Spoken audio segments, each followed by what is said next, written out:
ආයිබෝන් කියලා පිළිගන්නවා සියලුම පුරවැසි අධ්‍යාපනය හදාරන ආදින්න දරුවෝ පුද්ගල YouTube channel එකට එකතු වෙලා ඉන්නේ. මම අද බලාපොරොත්තු වෙනවා 2024 23 24 සාමාන්‍ය පෙළ දෙවෙනි ප්‍රශ්න පත්‍රයේ කෙටි ප්‍රශ්න 10 අවසාන ප්‍රශ්නය කතා කරන්න. එතකොට මේ ප්‍රශ්නය කතා කරන්නේ ජාත්‍යන්තර සම්බන්ධතා පවත්වනු ලබන ප්‍රධාන ස්වරූප දෙක නම් කරන්න කියලා තමයි තියෙන්නේ. එතකොට මේ පාඩම එන්නේ 11 වසර අවසාන පාඩම නැත්නම් 5 වෙනි පාඩමෙන් තමයි එන්නේ මේ පාඩම. එතකොට මේකෙදී අපි කතා කරනවා මොනවද විශේෂම වැදගත් වෙන්නේ මේ කාරණා ටික මතක් කරගෙන යන්න. එතකොට දැන් ඕගොල්ලොන්ට මම නැවත මතක් කරන්නේ සම්පූර්ණ මගේ වීඩියෝ ටික බලලා පාඩම් පිළිබඳ අවබෝධයක් අරගෙන මේ ටික බලන්න. එතකොට ඕගොල්ලොන්ට පැහැදිලි වෙනවා. එතකොට පස්වෙනි පාඩම කියන්නේ ජාත්‍යන්තර සම්බන්ධතා කියන එක. ජාත්‍යන්තර සම්බන්ධතා පවත්වන ලබන ප්‍රධාන ස්වරූප දෙක කියලා ප්‍රශ්නේ තියෙන්නේ. ඒතර පාඩම ජාත්‍යන්තර සම්බන්ධතා කියන එක. එතකොට ළමයි ලෝකයේ ඈත ඉතිහාසයේ මිනිස්සු පොඩි කණ්ඩායම් හිටියට ලොකු සමාජයක් තිබුණේ නැහැ. හැබැයි මිනිස්සු වර්ධනය වෙලා බෝ වෙලා මිනිස්සු සාමූහිකව ජීවත් වෙන්න පටන් ගන්නවා. හරිද? ඊට පස්සේ Tamanට අවශ්‍ය දේවල් තමන්ම නිෂ්පාදනය කරගෙන පොඩි කණ්ඩායම් වශයෙන් ජීවත් වෙන්න පටන් ගන්නවා. මේක වර්ධනය වෙන්න තියෙන භූමියේ අපි ඉන්න භූමියේ සම්පත් අපිට මදි වෙනවා ජීවත් වෙන්න. හිතන්නකෝ බත් කියලා හාල් කියලා. ඒ නිසා අපිට පිට රටවල් වලින් හාල් ගේන්න වෙනවා. සමහරක් රටවල් වලට අපේ රටේ වගා කරන පරිප්පු යවන්න වෙනවා. ඔන්න ඒ විදිහට ලෝකේ රටවල් අතර භාණ්ඩ හෝමාරු වෙන්න පටන් ගත්තා. මේකත් දියුණු වෙලා මේක තාක්ෂණික වශයෙන්ුත් විවිධ ශේෂ්ත්‍ර කරානිකවා තාක්ෂණික යුද්ධමය එතකොට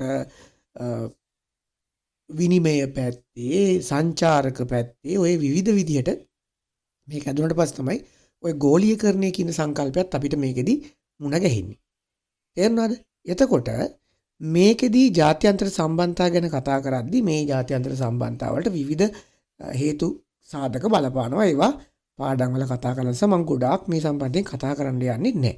එතකොට මේ පාඩමේදී අපිට හම්බ වෙනවා කතා කරන්න විශේෂයෙන් අර කාරණේත් එක්කම ජාත්‍යන්තර සම්බන්ධතා ඇති වෙන විදිය. රාජ්‍ය සහ රාජ්‍ය නොවන ආයතන අතර, පුද්ගලයන් සහ රාජ්‍ය අතර, පුද්ගලයන් අතර කියලා පහේ එක රූපසටහනේ මේ සම්බන්ධතා කියන එක හැදෙන විදිය ගැන කතා කරලා තියෙනවා.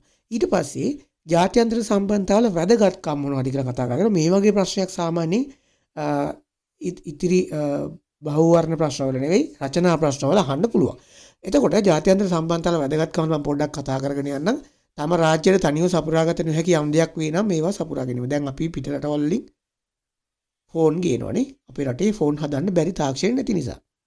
දේශපාලන ආර්ථික සංස්කෘතික සමාජ ශාස්ත්‍රයේ සම්බන්ධතා පුරුල් කරගත හැකියි. ආර්ථික සංස්කෘතිකනේ අපි පිට රටවල් වලින් භාණ්ඩ ගෙන අපේ රටින් භාණ්ඩ පිට රටවල් වලට යවනවා.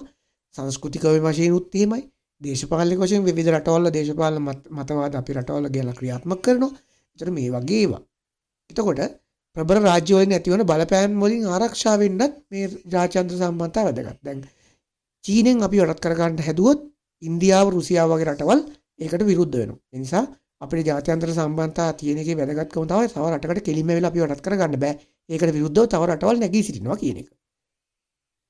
ඒතර ආරක්ෂණවාදී ප්‍රතිපත්ති වලින් ඇතිවන බාධා මගහරවා ගැනීමට ඊට අමතරව ඔන්න එනවා මේ ප්‍රධාන ප්‍රශ්නට දාලා උත්තරේට. ජාත්‍යන්තර සම්බන්ධතා පවත්වනු ලබන ප්‍රධාන ස්වරූප දෙක. ඒකේ පළවෙනි එක තමයි රාජ්‍ය උපාය සම්බන්ධතා, යුද උපාය සම්බන්ධතා. එතකොට මම මේ රාජ්‍ය උපාය සම්බන්ධතා පොඩ්ඩක් තියාගෙන යන්නම්. රාජ්‍ය අතර ඇති කරනු ලබන සමගාමී සම්බන්ධතා. ඒ දෙක අතර අන්තර් සම්බන්ධතාවය රාජ්‍ය උපාය සම්බන්ධතා ලෙස ඇඳිය හැකියි. නැතිනම් තානාපතිවරුන්, මහා කොමසාරිස්වරුන්, රාජ්‍ය දූතයන් ආදී නිල මට්ටමේ පුද්ගලයන් හරහා ගොඩනගා ගන්නු ලබන රාජ්‍ය තාන්ත්‍රික සම්බන්ධතා රාජ්‍ය උපාය සම්බන්ධතා ලෙස සැලකිය හැකියි.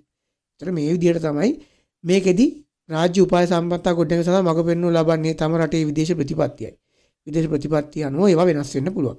තම රට කවර රාජ්‍ය සමග රාජ්‍ය උපාය සම්බන්ධතා ගොඩනගා ගන්නේද? ඒ කවාකාරයේද මොන වගේද යන්න විදේශ ප්‍රතිපත්තිය තුලින් පෙන්눔 කරනවා. ඒක විශේෂයෙන්ම දැන් ලංකාවේ තියෙන්නේ නොබැදි ප්‍රතිපත්තියක්. හැම රටක් එක්කම සම්බන්ධතාවයක් තියෙනවා කියන එක. ඊට පස්සේ යුද උපාය සම්බන්ධතා. යුදමය වශයෙන් රාජ්‍ය අතර ගොඩනගා ගන්නා වූ සම්බන්ධතා යුදෝපාය සම්බන්ධතා ලෙස හැඳින්වේ. යම් රාජ්‍යයක් වෙත වෙනත් බාහිර රාජ්‍යකින් යුදමය තර්ජනයක් පවතින විට අවස්ථාවලදී එම තම ආරක්ෂාව තහවුරු කර ගැනීම සඳහා යුද උපාය සම්බන්ධතා ගොඩනගා ලැබ. දැන් ඕගොල්ලෝ දන්නවා රුසියාව යුක්‍රේනයට ගහනකොට ඇමරිකාව සහ ජර්මනිය සහ මම මේ ජීවත් වෙන ජර්මනිය යුක්‍රේනයට උදව් කරනවා. එතකොට මේවා අන්නේම යුදමය සම්බන්ධතා. ඉතින් මේක සරල අදහසකින් මම මේ ඔයගොල්ලන්ට කතා කරේ. එතකොට මේකෙදි විශේෂයෙන්ම රාජ්‍ය උපාය සම්බන්ධතා කියන එක සාමකාමී සම්බන්ධතාව විදිහට වෙනස් වචනයකින් හඳුන්වනවා. රාජ්‍ය උපාය සම්බන්ධතා හෝ සාමකාමී සම්බන්ධතා ඊළඟට යුද උපාය සම්බන්ධතා කියන කරුණු දෙකෙන් එකක් ලියලා තිබුණාම මේ උත්තරයට වැදගත් වෙනවා. එහෙනම් අපි ඊළඟට 2023-24 සාමාන්‍ය පෙළ දෙවනි කොටස දෙවනි ප්‍රශ්නෙන් හම්බෙමු. එහෙනම් සිළු දිනාටම ජය වේවා. අපි තවත් දවසක අලුත් වීඩියෝ එකකින් හමු වෙමු.